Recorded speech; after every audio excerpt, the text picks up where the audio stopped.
The coffee cup shatters. Glass explodes across the diner floor. Hot liquid spreads like dark blood on white tile. Amara Bennett freezes, pot still in her hand. Her uniform collar has shifted. A silver necklace swings free. A bird in flight, 3 tiny diamonds catching the morning light. The man at table 7 is staring. Not at the mess, at her throat. His face drains of color. His mouth opens, but no sound comes. Coffee drips from his chin onto his expensive suit. "Sir?" Amara's voice shakes. "Are you—" "That necklace." Julian Whitmore's voice cracks. "Where did you get it?" He fumbles for his wallet with trembling hands, shows her a photograph, a little black girl wearing the identical necklace. "That was my daughter's. That was Elise's." The diner goes silent. 26 Mondays, 26 cups of coffee. They've been 3 feet apart for 6 months, and neither of them knew. Have you ever wondered how many times fate puts the answer right in front of you, and you're too blind to see it? Let me take you back. 6 months before that coffee cup shattered, Monday morning, 7:45 a.m. Amara Bennett wipes down table 7 for the 3rd time. The formica is already clean, but her hands need something to do. Riverside Diner sits in Boston's industrial district, 2 blocks from Newton's wealthy estates, the kind of neighborhood where million-dollar homes give way to check-cashing stores and laundromats. Amara works 70 hours a week. Her basement apartment in Dorchester costs $1,800 a month. Mold creeps up the bathroom walls. At night, she takes online courses, graphic design, her escape plan. But exhaustion makes the screen blur. She's 28 years old. She feels 50. The diner door opens. A white man in an expensive suit walks in. Salt and pepper hair. Tired eyes that scan the room like he's searching for something he can't name. "Table for one?" Amara asks. He nods, sits at table 7 by the window. This is their first Monday. But before we talk about him, you need to understand Amara's secret. The necklace stays tucked beneath her uniform collar. Always. Tony, the manager, told her, "No jewelry. Makes customers think you don't need tips." But Amara can't take it off. Won't. It's the only thing she has from before the blank space in her memory, before age 7, before the morning she woke up outside St. Catherine's Church in Roxbury, clutching this silver bird like a lifeline. September 1996. A woman named Dorothy Hayes found her at dawn. A little girl, unable to speak, bruises on her arms, eyes vacant with shock. The police came, social services, hospitals. No one claimed her. They gave her a name pulled from thin air. Amara Bennett. 11 foster homes in 11 years. By 18, she was on her own. The necklace is all she has. A bird in mid-flight, 3 small diamonds. Engraving on the back, worn almost smooth. Fly. Love. Always. Late at night, she dreams. A woman's voice singing, warm hands lifting her. "You're my little songbird." She wakes up and the melody fades like smoke. Now back to the man at table 7, the one ordering black coffee, wheat toast, scrambled eggs. "First time here?" Amara asks as she pours. "My driver took a wrong turn," Julian Whitmore says. "Construction on the main road." That's not entirely true. Julian is the CEO of Whitmore Biomedical, $4.3 billion. His face appears in Forbes, the Wall Street Journal. He could eat anywhere. But Julian asked to stop here. Specifically here. 2 blocks from his old estate in Newton, the house where everything fell apart 21 years ago. He sold the property in 2005. Couldn't live there anymore. But every Monday for 6 months now, he's been drawn back to this neighborhood, a grief ritual he doesn't fully understand. "Coffee okay?" Amara asks. Julian looks up. really looks at her. Something in her face makes him pause. It's perfect. Thank you. When she walks away, Julian pulls out his wallet. Inside is a photograph he's carried for 21 years. A little black girl, 4 years old, a bright smile, and around her neck, a silver necklace, a bird in flight, 3 diamonds. His daughter, Elise. Kidnapped June 15, 1996. Ransom paid. Never returned. The weeks blur together after that first Monday. Week 1 becomes week 2. Week 2 becomes 10. Julian comes every Monday. Same time, same table, same order. Amara learns his routine, has his coffee ready before he sits down. They talk, small conversations that start to feel less surface level. Week 10. He sees her reading a textbook, graphic design. You're in school? Online courses, trying to get out of here. That's admirable. He means it. Week 18. He leaves a $50 tip with a note. For your tuition, keep going. Amara's throat tightens. She needs it too desperately to refuse. Week 23. I had a daughter once, Julian says quietly. If she were alive, I'd hope someone would help her the way I'm helping you. Amara's hand freezes. I'm sorry. So am I. Neither knows they're talking about the same person. And then comes week 26. Today. This morning. The moment when the collar shifts and the necklace catches light and 21 years of separation shatters like a dropped coffee cup. Amara stares at the photograph in Julian's shaking hand. The little girl in the picture is wearing her necklace. The exact necklace. I don't understand, Amara whispers. I've had this since I was found, outside a church, September 1996. The color drains from Julian's face. Elise was taken in June 1996, 3 months ago. The diner goes silent. Every customer was watching. Tony rushes over. Mr. Whitmore, is there a problem? Julian ignores him. His eyes never leave Amara's face. I need you to take a DNA test, please. I've been searching for 21 years. Amara's world tilts. You think I'm your... I know you are. His voice breaks. I've been sitting 3 feet from you for 6 months. And I didn't know. The coffee pot slips from Amara's hand. But this time she catches it. Just barely. How does fate work? Does it laugh at us? Does it wait for the perfect moment of cruelty? Or does it wait for the moment we're finally ready to see what's been there all along? The drive to Whitmore Biomedical takes 20 minutes. It feels like 20 hours. Julian's driver navigates through Boston traffic while Amara sits in the back seat, still wearing her stained uniform. She can smell coffee on her clothes. Her hands won't stop shaking. Julian sits beside her, phone pressed to his ear. Dr. Patel, I need an immediate DNA test. Paternity. Yes, today. I don't care what you have to cancel. He hangs up, looks at Amara. His eyes are red-rimmed. I'm sorry. I know this is overwhelming. Overwhelming. Amara laughs. It sounds broken. A man I've served coffee to for 6 months just told me I might be his dead daughter. Not dead. Julian's voice cracks. Never dead. Missing.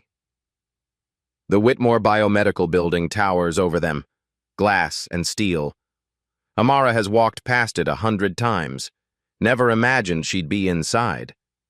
Dr. Patel meets them in a private lab. She's efficient and kind. Mr. Whitmore, and you must be Amara. The cheek swab takes 30 seconds. Results in 48 hours.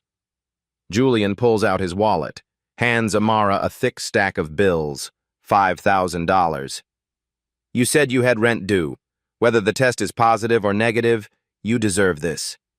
He writes his personal number on a business card. Call me, anytime, day or night. In the elevator down, Amara finally lets herself cry. That night, her friend Kiara comes over with Chinese takeout and questions. Kiara is a home health aide, another foster care survivor. They met at 18, both aging out of the system on the same day. So let me get this straight. Kiara sits on Amara's bed. Rich white guy thinks you're his missing kid because of a necklace? It's not just any necklace. Amara holds it up. He showed me the original commission, photos of his daughter wearing it. It's identical, exactly the same. Kiara examines it closely. One of a kind? Yes. And you were found 3 months after his daughter disappeared? Amara nods. June 1996. That's when Elise was taken. September 1996. That's when I was found.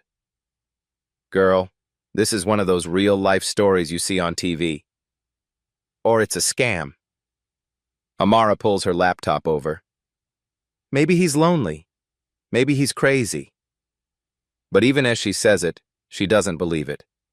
The look in Julian's eyes was recognition, raw and desperate and real. She opens Google. Types, Whitmore kidnapping 1996. The results flood her screen, hundreds of articles, news coverage that dominated headlines for months. Tech CEO's daughter kidnapped, $5 million ransom paid. No leads in Whitmore case, FBI baffled. Amara clicks on an article from the Boston Globe. June 17, 1996. There's a photo of Julian and a black woman at a press conference. The woman is beautiful, devastated, holding Julian's hand like it's the only thing keeping her standing. Catherine Whitmore, Julian's wife, Elise's mother. Amara zooms in on another photo. A little black girl with bright eyes, 4 years old, and around her neck, the necklace. Oh my God, Kiara breathes. That's you. But Amara's staring at something else. The little girl's left wrist. There's a birthmark, crescent moon shaped. Amara looks down at her own left wrist. The same mark. Exactly the same. She clicks on another article. This one from 2001. Catherine Whitmore, wife of tech CEO, dies at 35. Suicide suspected. Catherine had struggled with depression since her daughter's disappearance. She'd been found in her music room, empty pill bottles beside the piano. Your mother, Kiara whispers. If you're Elise, that was your mother. Amara closes the laptop. She can't read anymore. Can't process this. She was 4 when she was taken. 4 when she was left outside that church. And her mother spent 5 years searching before the grief killed her. If this is true, her mother died thinking she was gone forever, never knowing Amara was right there. The next day, Kiara drives Amara to St. Catherine's Church. It's a small building in Roxbury. Brick facade, white cross above the door. Father Miguel, the current priest, is young. He's only been here 8 years, but he agrees to check the old records. They sit in his office while he pulls up files on an ancient computer. September 1996. Yes, here. He turns the screen. Handwritten notes scanned into a database. Child found outside church, approximately 6 to 7 years old, female, black, nonverbal, severe trauma, bruises on arms and legs, brought in by parishioner Dorothy Hayes at 6:42 a.m. on September 18th, 1996. September 18th, 3 months and 3 days after Elise Whitmore was kidnapped. Do you know where I can find Dorothy Hayes? Amara asks. Father Miguel writes down an address. She's at Parkview Nursing Home in Mattapan. Dorothy Hayes is 79 years old. She sits in a wheelchair by the window, sunlight making her white hair glow. When Amara explains why she's there, Dorothy's eyes fill with tears. I remember that morning like it was yesterday, Dorothy says. I was walking to early mass, and there you were, sitting on the church steps, so small, so scared. Do you remember anything else? Dorothy nods slowly. You kept saying something, over and over. Your voice was so hoarse. What was I saying? Mama hurt. Mama hurt. Mama. Dorothy reaches for Amara's hand. And baby, you had bruises. On your arms, like someone had grabbed you hard. The doctor said you had sedatives in your system. Someone had drugged you. Amara's stomach turns. Someone kidnapped a 4-year-old. Drugged her. Left her on a street corner. One more thing, Dorothy adds. I saw a car, speeding away from the church when I arrived. Black sedan. I told the police, but I don't know if they followed up. That night, Amara's phone rings. Unknown number. Hello? Amara. Julian's voice, shaking. The results came back early. Dr. Patel just called. Amara's heart stops. And? 99.97% probability of paternal match. His voice breaks completely. You're my daughter. You're Elise. The phone slips from Amara's hand. 28 years of wondering who she was. 21 years of being lost. 6 months of pouring coffee for her own father. And now she knows. But knowing doesn't feel like relief. It feels like the ground opening beneath her feet. Because if she's Elise Whitmore, if she's really his daughter, then someone took her. Someone drugged her. Someone left her to disappear into a broken foster care system. Someone tried to erase her from existence. And after 21 years, that someone is still out there. Julian's estate in Newton looks like something from a magazine. Marble floors, original artwork. A grand piano sits in the corner of the living room, untouched and gathering dust. Amara stands in the foyer, still wearing her diner uniform. She's never felt more out of place. This was our home, Julian says quietly. Catherine and I bought it in 1990. After she died, I sold it. But I bought it back 5 years ago. I couldn't let it go. He leads her upstairs to a bedroom that's been preserved like a museum. Pink walls, stuffed animals, a canopy bed, photos everywhere. Your room, Julian says. Exactly as it was. Amara walks inside slowly, touches a stuffed elephant on the bed. Did I have a name for him? Mr. Trunk. Julian's voice cracks. You took him everywhere. Amara picks up the elephant, holds it, waits for some flash of memory, some feeling of recognition. Nothing comes. This room, these toys, this life, it all belongs to a little girl named Elise. Not to Amara Bennett, who learned to sleep with one eye open in foster homes. I don't remember any of this, she whispers. That's normal. A woman's voice from the doorway. Amara turns. A black woman in her 50s stands there, professional but warm. I'm Dr. Yolanda Cross, trauma psychologist. Julian asked me to be here. Over the next hour, Dr. Cross explains dissociative amnesia, how the brain protects itself from unbearable trauma by blocking memories, how some might return, how some might not. You survived, Dr. Cross says gently. That's what matters. But Amara doesn't feel like a survivor. She feels like a ghost haunting someone else's life. Julian's head of security arrives that evening. Glenn Rourke is ex-FBI, 60 years old, with the sharp eyes of someone who's seen everything. He's been with Julian for 10 years, helped with the search for Elise, found nothing. Until now. They sit in Julian's study. Glenn spreads files across the desk. I pulled the original case files, started reviewing the ransom payment. What did you find? Julian asks. Problems. Glenn opens a folder. $5 million was wired to an offshore account in the Cayman Islands. The account was closed in 1997, but I traced where the money went. He pulls out bank statements. Highlights certain transactions.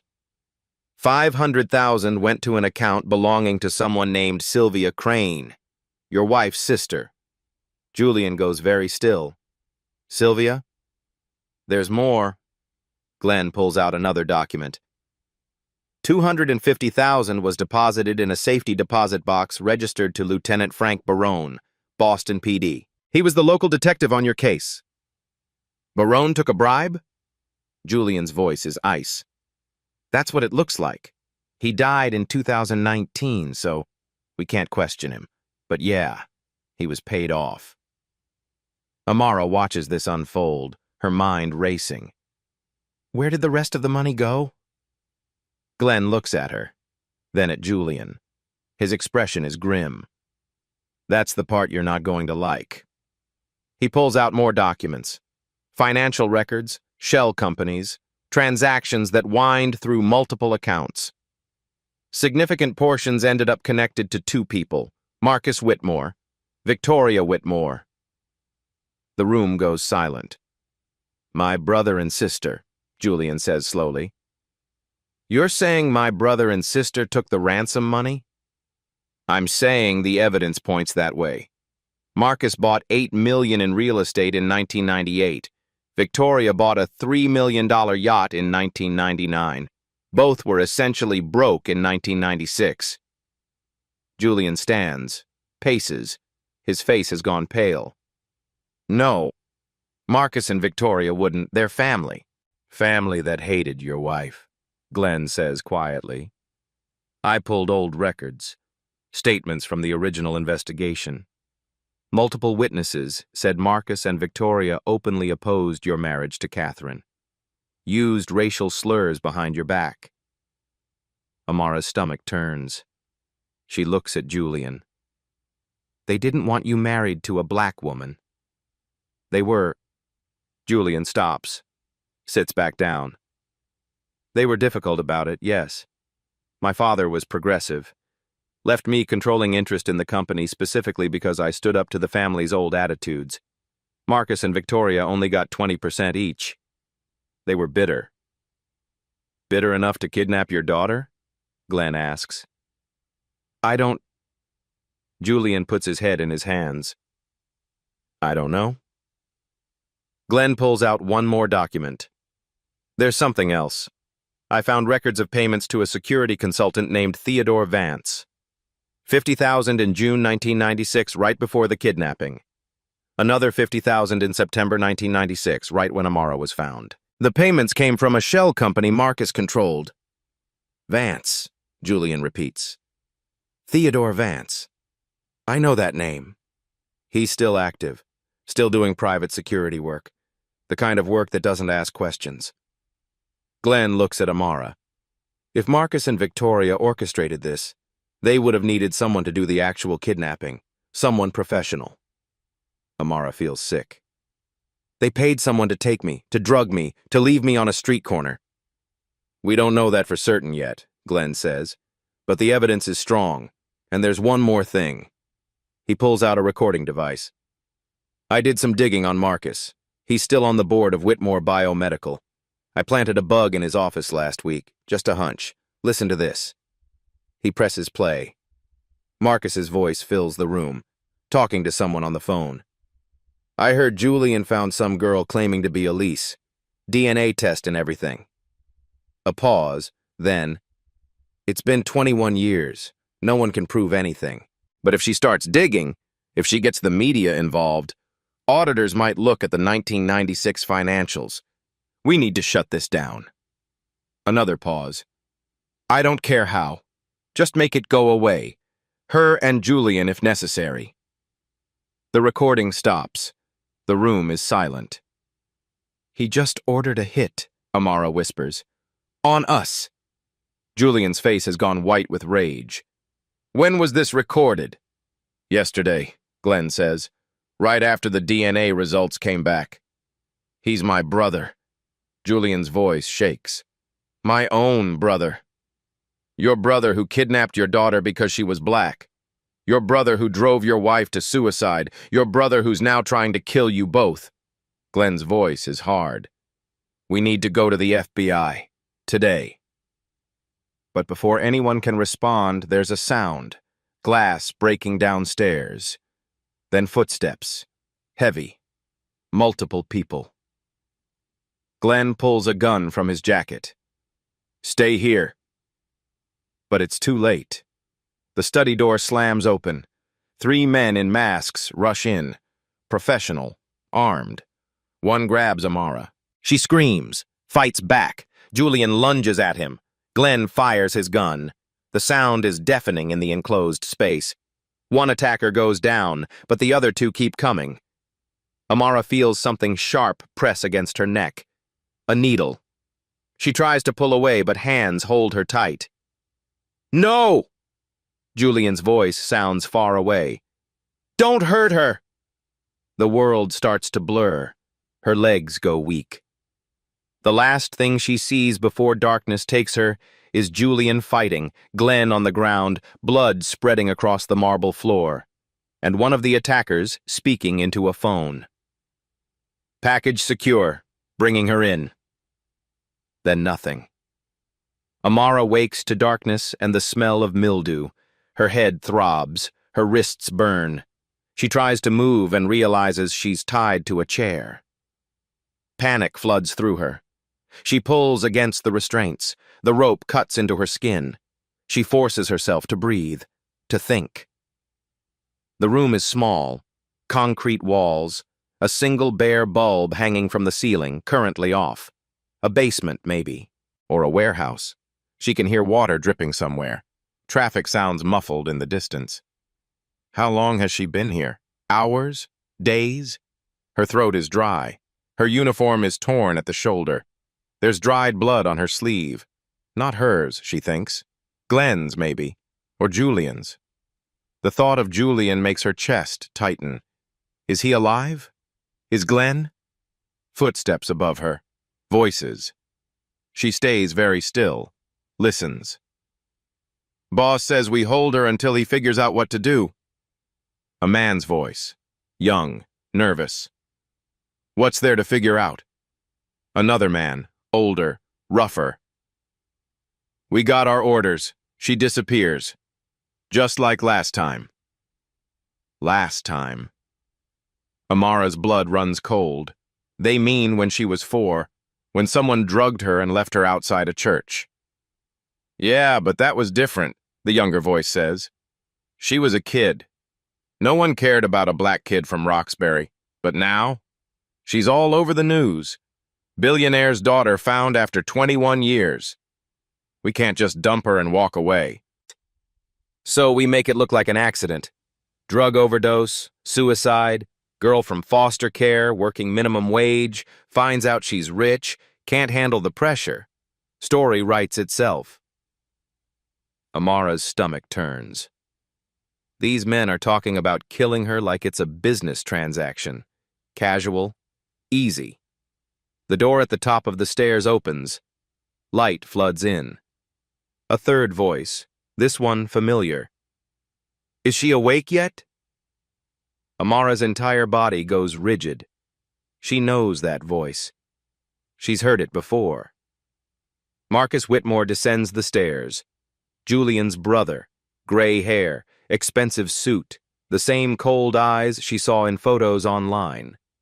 He walks over to her chair, studies her face like she's an interesting insect. So you're Elise, my niece, back from the dead. Amara says nothing. Her mind races. Stay calm. Stay smart. These are the real-life stories where people survive by thinking, not fighting. Not much of a talker, are you? Marcus pulls up a chair, sits across from her. That's good. Makes this easier. Where's Julian? Amara forces the words out. My brother is fine, for now. He's at Mass General with his head of security. Glenn took a bullet. Nothing fatal, unfortunately.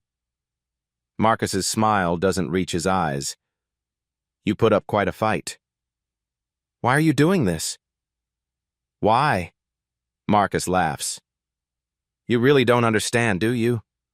Look at you. You're everything wrong with my family.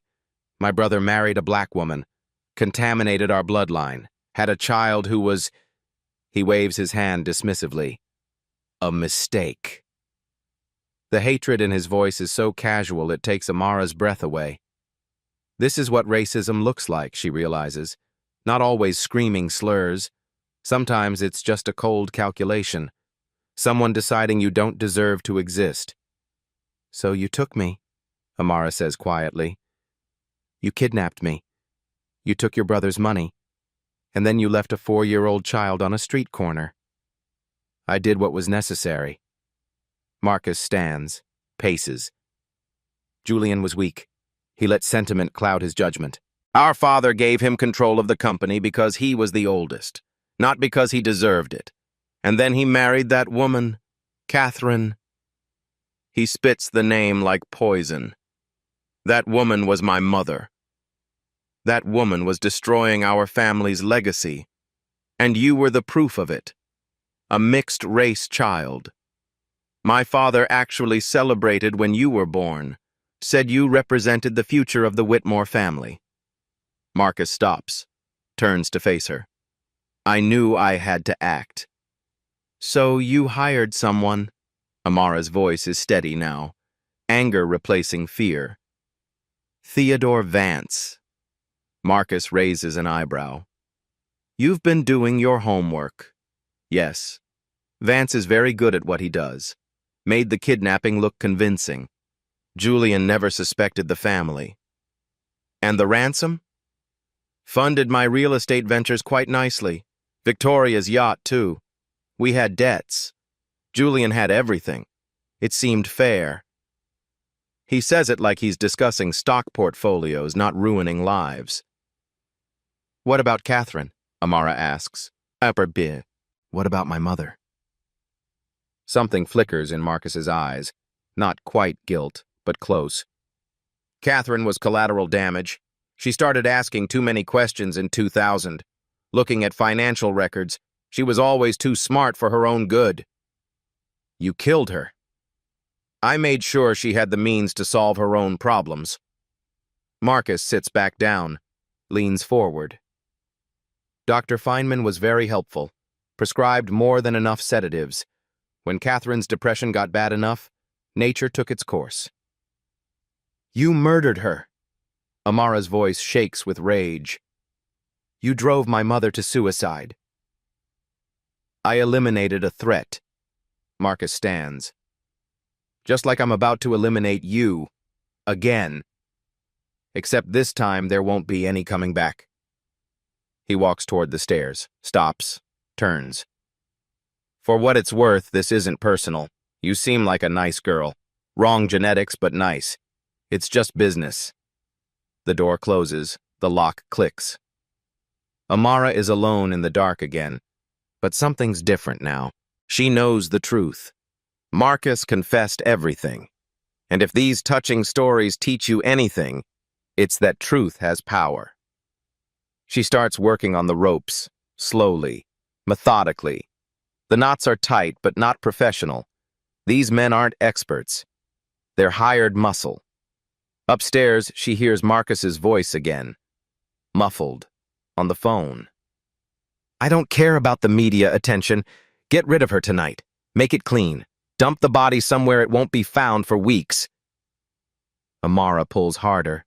The rope cuts deeper into her wrists. Blood makes the bindings slick. Good.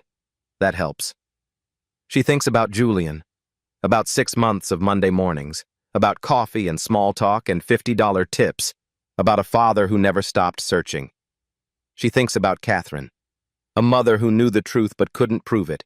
Who died believing her daughter was gone forever. She will not die in this basement. She will not let Marcus win. The rope on her right wrist finally loosens. She pulls, twists. Her hand slips free. Blood drips onto the concrete floor. She quickly unties her left wrist, then her ankles, stands. Her legs are shaky. How long has she been sitting? She looks around the basement. There's a small window near the ceiling, too high to reach. The door at the top of the stairs is the only way out. She hears footsteps coming down. No time. She grabs the chair she was tied to. Heavy. Wooden. It'll have to do. The door opens. Light floods in. One of the guards descends. The younger one. He's carrying a syringe. "Time to go to sleep, princess," he says. Then he sees the empty chair. Amara swings. The chair connects with his head. Wood cracks. He goes down hard. The syringe flies from his hand, shatters against the wall. She doesn't wait. She runs up the stairs, bursts through the door into a warehouse. Empty. Abandoned. Perfect place to hide someone. The older guard is across the room, back turned, talking on his phone. He spins around when he hears her. "Hey!" She runs for the exit. He chases. She's faster. Fear makes her fast. She hits the door, throws it open, stumbles into daylight. A street. Industrial area. She recognizes it. South Boston. She's maybe 3 miles from downtown. Behind her, the guard yells, "She's loose! Get the car!" Amara runs. Her feet pound pavement. Her lungs burn. She has no phone. No money. Nothing. But she has something Marcus didn't count on. She's a survivor. She's survived 11 foster homes, survived abuse, survived poverty, survived 21 years of being invisible. She's not going to stop surviving now. She turns a corner and nearly collides with someone. A woman. Middle-aged, concerned eyes. "Please," Amara gasps. "Please, I need help. Call 911. Tell them Amara Whitmore has been kidnapped. Tell them Marcus Whitmore is trying to kill me." The woman stares. Recognition dawns. "Oh my God. You're the girl from the news. The one who—" "Please." Amara grabs her arm. "Please help me." The woman nods, pulls out her phone, dials. Behind them, a black car screeches around the corner. Theodore Vance is behind the wheel, and beside him, in the passenger seat, is someone Amara recognizes from photos online. Victoria Whitmore, Marcus's sister, looking at Amara with pure hatred. The woman's 911 call saves Amara's life. But it's what happens next that changes everything. Within minutes, 3 Boston PD cruisers converge on the scene. The black car with Vance and Victoria screeches to a halt. Vance tries to reverse. Too late. Police surround them. Guns drawn. "Out of the vehicle! Hands where we can see them!" Victoria Whitmore steps out, hands raised, wearing a designer pantsuit and pure rage on her face. "Do you know who I am? This is a mistake. That girl is delusional. She's—" "Save it for the station." The officer cuffs her. "Victoria Whitmore, you're under arrest for kidnapping and attempted murder." Vance doesn't say a word, just stares at Amara as they cuff him too. His eyes promise, this isn't over. But it is, because the woman who called 911 didn't just call the police, she called her daughter, who works at Channel 7 News, who arrives with a camera crew within 10 minutes. And suddenly, Amara's escape is live television. The whole city watching as a bloodied woman in a diner uniform is wrapped in a blanket, as Marcus Whitmore's sister and his hired gun are arrested on camera. "Miss Whitmore!" A reporter shoves a microphone in Amara's face. "Can you tell us what happened?" Amara looks directly into the camera. Her voice is steady despite everything. "Marcus Whitmore kidnapped me 21 years ago, left me outside a church when I was 4. Today he tried to kill me. He confessed everything." The reporter's eyes go wide. "Do you have proof?" Amara reaches into her bra, pulls out something small and black. A recording device. She'd found it in the basement. One of the guards must have dropped it. She'd hit record before Marcus came down those stairs. "I have his confession. Every word." The news van becomes ground zero. Within an hour, FBI agents arrive. Julian arrives, arm in a sling, face pale but alive. Glenn is with him, bandaged but mobile. Julian sees Amara and nearly collapses. Thank God. Thank God you're alive. They hold each other while cameras capture every second. A father and daughter reunion. 21 years in the making. 6 months of Monday mornings leading to this. That evening, the FBI raids Marcus Whitmore's home and office. They find more than anyone expected. Marcus kept records, documents, photos, a storage unit filled with evidence. Insurance, Agent Sarah Carter explains to Julian and Amara at the FBI field office. He documented everything in case he needed leverage later. Emails between him and Victoria planning the kidnapping. Financial records showing where the ransom money went. Even a recording of him telling Dr. Feynman to overprescribe Catherine's medication. He kept evidence of murdering my wife? Julian's voice is hollow. Narcissists often do. They think they're untouchable. Agent Carter pulls up a photo on her computer. We also found this. It's a surveillance photo. September 18th, 1996. A black sedan near St. Catherine's Church. And in the driver's seat, clear as day, Theodore Vance. A traffic camera caught it, Carter says. It was in the original case file. Lieutenant Barone buried it. We know because we found a receipt. Marcus paid Barone $250,000 to lose evidence and stall the FBI investigation. Amara stares at the photo. That's the car Dorothy Hayes saw. The one speeding away. The one that left a drugged 4-year-old on church steps. What happens now? She asks. Now? Carter smiles grimly. Now we build a case that buries them. The press conference happens 3 days later. Naomi Foster, the attorney Julian hired, orchestrates everything. She's a black woman in her 50s, known for taking down corrupt corporations and powerful families. The room is packed. Every major news outlet. Cameras everywhere. The whole country has been following these black stories, these touching stories of a daughter lost and found. Now they want answers. Julian speaks first. 21 years ago, my daughter Elise was taken from our home. I paid the ransom. I followed every instruction. She was never returned. My wife, Catherine, spent 5 years searching before grief killed her. His voice breaks, but he continues. I never stopped looking. I hired investigators, psychics, followed leads across 3 continents. And for 6 months, I sat 3 feet from my daughter every Monday morning. I drank coffee she poured. I talked to her. I tipped her for tuition because I couldn't help my own child, so I helped someone else's. He pauses, looks at Amara. I didn't know. Because my own brother made sure I wouldn't. Marcus Whitmore orchestrated my daughter's kidnapping. He used the $5 million ransom to fund his business ventures. He abandoned Elise in Roxbury because he knew racial bias would prevent anyone from connecting a black child to our white family. The room erupts. Reporters shouting questions, cameras flashing. Naomi raises her hand for silence. We have extensive evidence, she says.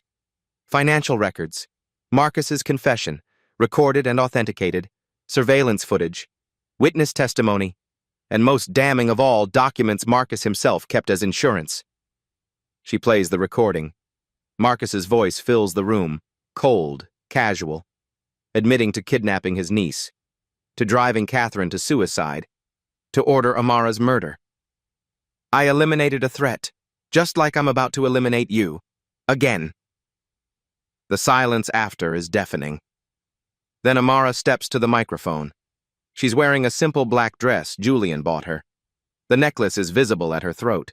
Her wrists are bandaged from the ropes. My name is Amara Elise Whitmore Bennett, she says. Her voice doesn't shake. I spent 21 years not knowing who I was. 11 foster homes, some loving, most not. I worked minimum wage jobs, lived in a basement with mold, went hungry, was invisible. She touches the necklace. This was all I had. I kept it hidden because I learned that anything valuable gets stolen. But one Monday morning, I leaned forward to refill coffee. My collar shifted, and my father saw it. She looks directly into the cameras. Marcus and Victoria Whitmore decided I didn't deserve to exist because my mother was black. They took me from my parents. They drugged me. They left me on a street corner like trash. They drove my mother to death. And when I was found, they tried to kill me again. Her voice rises. But I'm still here. I survived. And today, I'm telling my story so every person watching knows. They tried to erase me. They failed. Because I matter. I always mattered. The room explodes. Applause. Some reporters are crying. The image of Amara, scarred wrists visible, necklace catching light, becomes iconic. Within an hour, #justice. For Amara trends worldwide. Within 2 hours, it's the #1 story on every news network. By evening, it has 50 million views across social media platforms. People share their own real-life stories. Foster care survivors, adoptees, people searching for a family, black children who grew up invisible. The conversation explodes. Someone digs up old diner security footage. Week 22. The moment Julian stared at Amara for 30 seconds. The moment he almost recognized her. His phone ringing. The spell breaking. The moment he almost knew. It goes viral. 60 million views. People sob watching it. The cruelty of fate. The nearness of recognition. How close they came 25 times to finding each other. A Monday morning vigil is organized at Riverside Diner. Thousands show up at 7:45 a.m. Order coffee. Leave generous tips. Hold signs. Black children matter. 26 Mondays. Julian and Amara. Love wins. Julian and Amara attend. Against FBI advice. They sit at table 7. Amara pours her father's coffee one more time. The crowd cheers. Cameras capture everything. A woman approaches, crying. I was in foster care. 17 homes. No one ever looked for me. Thank you. Thank you for fighting. Amara hugs her. I see you. You matter. The image makes Time magazine's cover. The table that changed everything. That afternoon, the district attorney announced charges. Marcus Whitmore, first-degree kidnapping, conspiracy to commit murder, murder in the second degree, Catherine, attempted murder, extortion, wire fraud, 47 counts total. Victoria Whitmore, conspiracy to kidnap, accessory to murder, attempted murder, 23 counts. Dr. Harold Feynman, conspiracy, reckless endangerment, murder in the second degree. Theodore Vance, kidnapping, assault, attempted murder. Bail denied for all. And in his cell, Marcus Whitmore finally understands. He didn't just lose, he destroyed himself. Every document he kept, every recording, every piece of insurance he thought made him untouchable. It all became evidence. The trial date is set, 3 months away. But Marcus already knows how this ends, because the jury won't just see evidence. They'll see Amara, standing tall, wearing the necklace he tried to bury, telling the story he tried to erase. And they'll see Julian, a father who never stopped searching, who sat 3 feet from his daughter for 26 weeks, who lost everything but gained it back through pure, stubborn love. How do you fight that? How do you win against a story like that? You don't. 6 months later, Suffolk County Superior Court. The trial begins on a Monday morning, 7:45 a.m. The irony isn't lost on anyone. Judge Patricia Morrison presides. A black woman in her 60s with sharp eyes and zero tolerance for nonsense. The courtroom is packed. Media from around the world. Marcus Whitmore sits at the defense table in an expensive suit. He looks calm, controlled. But his hands shake slightly when Amara enters. She's wearing a simple navy dress. The necklace is visible. She sits beside Julian in the front row. Assistant District Attorney Sarah Carter begins. Ladies and gentlemen of the jury, this case is about greed, racism, and a man who decided his 4-year-old niece was disposable. She clicks a remote. Little Elise Whitmore appears on screen, smiling, wearing the necklace. This is Elise Whitmore, 4 years old. On June 15, 1996, she was taken from her home. Her father paid $5 million. She was never returned. Another click. Amara at 28. Tired. Diner uniform. This is Amara Bennett. Working minimum wage. No family. No memory. No living in poverty while her father searched the world. Chen pauses. They are the same person. And the man who stole 21 years from this family sits right there. She points at Marcus. The defense's opening is predictable. Circumstantial evidence. Family vendetta. A desperate brother. But then the prosecution presents evidence. Financial records showing the ransom money trail. Voice analysis matching Marcus to the ransom call. Theodore Vance's testimony. Victoria's confession. And Marcus's own recordings. His own words. I did what was necessary. Catherine was collateral damage. I eliminated a threat, just like I'm about to eliminate you. Again. The jury looks physically ill. On day 4, Amara takes the stand. Ms. Whitmore Bennett, tell the jury about your Monday mornings before you knew Julian was your father. Amara's voice is steady. He came to Riverside Diner every Monday at 7:45 for 6 months. Table 7. Black coffee. Wheat toast. Scrambled eggs. Did you talk? Yes. He was kind. He asked about my life. He left me a $50 tip once with a note. For your tuition. Keep going. Did he know who you were? No. We were 3 feet apart for 26 weeks, father and daughter, and neither of us knew. Chen shows security footage. Week 22. Julian staring at Amara for 30 seconds. What do you think was happening here? I think some part of him recognized me. Some part that knew before his mind did. Several jurors are crying. The defense cross-examines aggressively. Isn't it true you were facing eviction? Yes. And suddenly a billionaire appears. Lucky break. Amara looks him in the eye. DNA doesn't lie. Voice analysis doesn't lie. Marcus's own recordings don't lie. I didn't ask for this. I just wanted to survive. The attorney has no response. Julian testifies next. Something drew me to that diner. To her. When I saw the necklace, the world stopped. I knew immediately. The defense tries to argue he's delusional. Carter plays Marcus's confession again. Is Marcus Whitmore delusional? She asks. Or is he guilty? He's guilty. Julian's voice is ice. He took my daughter. He killed my wife. He tried to kill us both. Victoria Whitmore testifies on day 7. Thin, broken, crying. Marcus planned everything, she says. He hated Catherine from the moment Julian married her. Used racial slurs behind their backs. When Elise was born, he said Julian had polluted the bloodline. Did you help him kidnap Elise?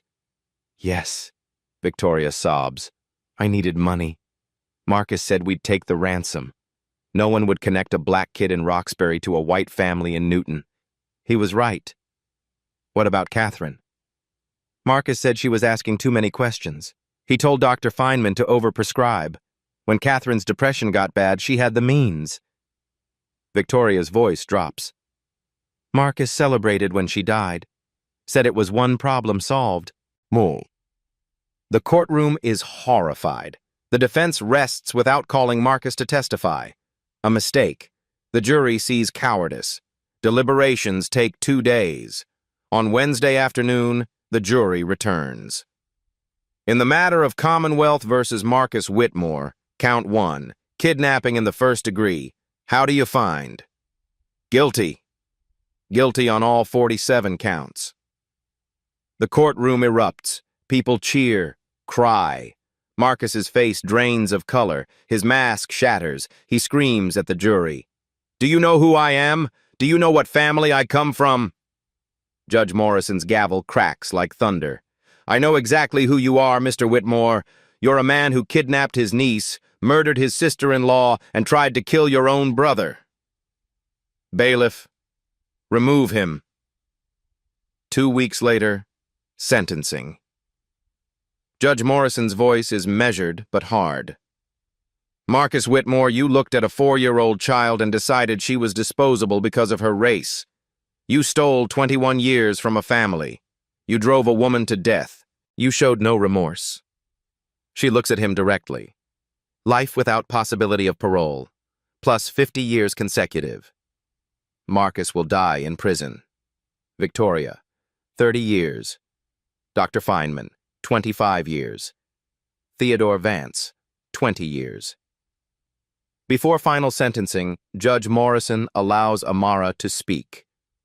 Amara stands, faces Marcus. Her voice doesn't shake. "You tried to erase me. You failed. You thought racism would hide your crime forever. You were wrong. I survived 11 foster homes, abuse, poverty, invisibility." She touches the necklace. "And one Monday morning, this caught the light, and 21 years of your lies shattered." She looks at the courtroom, at the cameras. "I'm standing here. My father is standing here. We're together. We won. You lost." The courtroom erupts in applause. Judge Morrison lets it continue. Outside, Amara and Julian face the media. "What's next?" Julian puts his arm around his daughter. "Now we heal, and we make sure this never happens to another family." But healing, as they're about to learn, is its own kind of journey. 3 years later, Monday morning, 7:45 a.m., Riverside Diner looks the same. Same worn booths, same smell of coffee. But Table 7 has a bronze plaque now. "Where fate served a second chance, Julian and Amara, week 26. Amara walks through the door, not in a uniform this time, jeans and a sweater. Her hair is longer, her eyes are lighter. The weight of not knowing finally lifted. Julian is already at Table 7. He sees her and smiles. "Morning, Dad." "Morning, sweetheart." She pours his coffee. Same routine. Different meanings. The necklace catches light. She wears it openly now. Always. Around them, 5 young people work the morning shift. All former foster youth. All employed by the Monday Morning Foundation. Julian and Amara established it 2 years ago. $200 million. Its mission: reunite missing children with families, reform foster care systems, fight racial bias in child welfare. In 3 years, they've reunited 47 children with families, placed over 200 foster youth in jobs, distributed $8 million in scholarships. These are the real-life stories that matter, the touching stories that change systems. Amara travels the country now, speaks at conferences, visits foster children. "I was invisible for 21 years, she tells them, "but I was never nothing. Neither are you." She's writing a book. The Table Between Us, A Daughter's Journey Home. These Black stories deserve to be told with care. Julian retired from Whitmore Biomedical. New leadership. Ethical practices. Marcus and Victoria's shares were seized. The money went to victims' funds and foster care programs. The Whitmore name means something different now. Not old money and racism, but redemption. Second chances. Therapy continues. Some memories have returned. Catherine at the piano, warm hands. My little songbird. Other memories stay buried. Maybe they'll surface. Maybe not. Amara has made peace with both. She visited Catherine's grave, brought flowers. "I wish you'd known I was alive." The grief of that, a mother dying while her daughter lived 2 miles away, never fully leaves, but it softens. Julian started dating again. A woman named Patricia, kind, patient. She doesn't replace Catherine, just adds something new. Amara is in a relationship too. David, a social worker. He understands trauma, loves her without trying to fix her. Life isn't perfect. There are hard days. Days when those lost years crush her. Days when Julian calculates she'd be 31 now. What would she be like? But mostly, there are good days. Monday mornings, coffee, the simple miracle of being seen. As they finish breakfast, a young girl approaches, maybe 8 years old, black, shy with a white couple. Right. Are you Amara Whitmore? I am. I saw you on TV. You were lost and then you got found. The girl pauses. I'm adopted. My parents found me too. Amara's throat tightens. What's your name? Sophie. Sophie, being lost doesn't mean you're not worth finding. You were always worth finding. Always. The girl hugs her. The parents mouth thank you with tears in their eyes. This is why they tell the story. Why do they do interviews? Why does Amara speak publicly? Why did they build the foundation? Because there are thousands of Sophies. Thousands of children wondering if they matter. Thousands of families torn apart. And maybe hearing one story of survival helps someone else survive.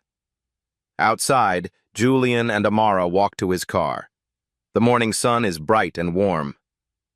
26 weeks, Julian says. We were 3 feet apart, and some part of me knew. Fate, Amara says. Or love, Julian counters. Maybe they're the same thing. They drive away. Table 7 waits for next Monday, 7:45 a.m., as it always will. Some rituals are sacred. Some connections transcend time. And some love, between father and daughter, survives even when evil tries to destroy it. If you're listening to this story, remember, you matter, even when the world tries to make you invisible, even when the system fails you. Someone sees you. Someone is searching. And one day, maybe on a Monday morning, a necklace will catch the light. Everything will change. Share this story if it moved you. Leave a comment about your own journey. Subscribe Black Tales Stories to hear more life stories like this one. Stories of survival. Stories of hope. Because we all deserve to be seen. We all deserve our Monday morning. Keep going. Keep surviving. Your moment is coming.